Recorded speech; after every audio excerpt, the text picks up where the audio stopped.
Yan po ang pinagmalaki ko na mga mutya ng langka.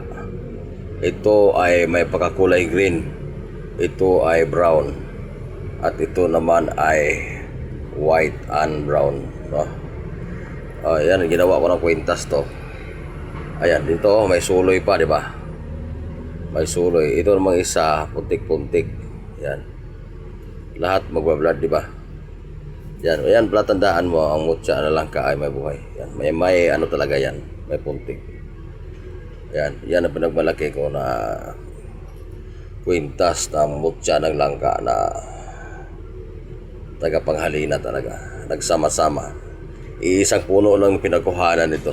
Ito po ang original na mutya ng langka. Kaysa magbili ka ng online, iba to.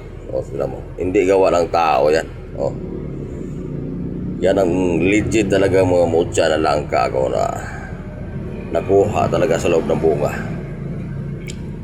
Ayan.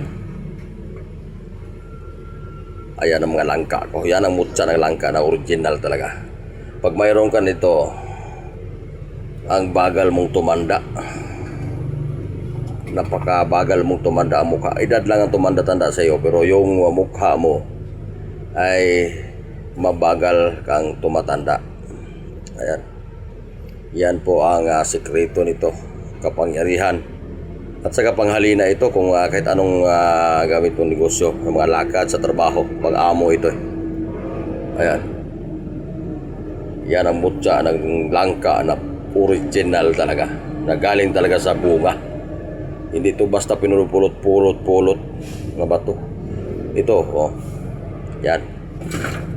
Yan ang bunga. Galing sa bunga yan. Yan. Ayan ang mga mutya ng langka na original. Iba-ibang klase yan. Mayroon pa akong isa itong langka o sinong may gusto.